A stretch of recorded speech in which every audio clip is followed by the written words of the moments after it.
नमस्कार मित्रांनो, तुमच्या गाडीमध्ये व्हायब्रेशनचा प्रॉब्लेम आहे. तुमच्या गाडीचं ज्यावेळेस गाडी तुम्ही नवीन घेतलेली होती त्यावेळेस गाडीच्या इंजिनचा आवाज आतमध्ये काहीच येत नव्हता बॉडीमध्ये.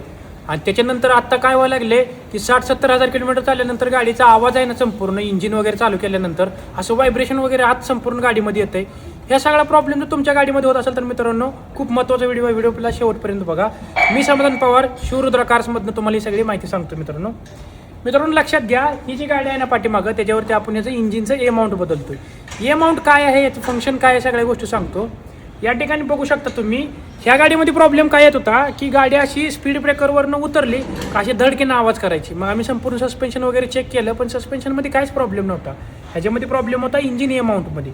ए माउंट कट असल्यामुळे काय व्हायचं, असं गतिरोधकवरनं गाडी उतरली का खटकेनं आवाज यायचा, म्हणजे इथं मेटल टू मेटल कॉन्टॅक्ट व्हायचा. मित्रांनो आता बघा मित्रांनो की इंजिन ए माउंट किंवा ABC माउंट, या इंजिन माउंटचं फंक्शन काय असतं बघा. ज्यावेळेस या ठिकाणी तुम्हाला दाखवतो, इथं इंजिन ए माउंट ह्या ठिकाणी बसतं, बी माउंट आहे ती ह्या ठिकाणी बसतं आणि सी माउंट आहे ती पाठीमागं बसतं. मित्रांनो या ठिकाणी काय होतं, ज्यावेळेस इंजिन चालू करतो आपण त्यावेळेस इंजिन व्हायब्रेट करत असतं. जर इंजिन डायरेक्ट व्हायब्रेट केलेलं जर बॉडीला आलं मित्रांनो, तर संपूर्ण गाडी व्हायब्रेट होत असते. या ठिकाणी कंपनीनं काय केलेलं असतं की या ठिकाणी इंजिनचं व्हायब्रेशन इंजिन पशी थांबवायसाठी बॉडीला येऊ नये म्हणून इथे एक रबरी पार्ट टाकलेला आहे, त्याला आपण माउंट म्हणतो. मित्रांनो ही जी माउंट आहेत ही माउंट म्हणतो. मित्रांनो ह्या कंडिशनमध्ये काय होतं, काही ठिकाणी हायड्रोलिक माउंट असतात. ही जी आहे ते हायड्रोलिक माउंट आहे, स्विफ्टला वगैरे बसतो.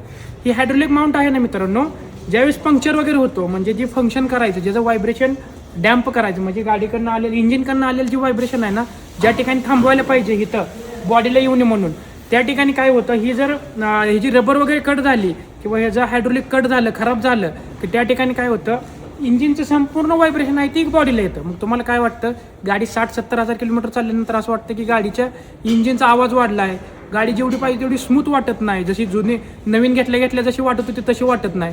त्या कंडिशनमध्ये एक वेळेस तुमच्या गाडीचे ABC माउंट 80,000 ते 1 लाख किलोमीटर झालं असेल तर ABC माउंट हे बदलून घ्यायचं मित्रांनो. त्यामुळे तुमच्या गाडीला एकदम स्मूथनेस येईल, नवीन फील येईल आणि तुमच्या गाडीला व्हायब्रेशन येणार नाही. मित्रांनो खूप महत्त्वाचा व्हिडिओ आवडला असेल लाईक करा. आपल्या मित्रांनो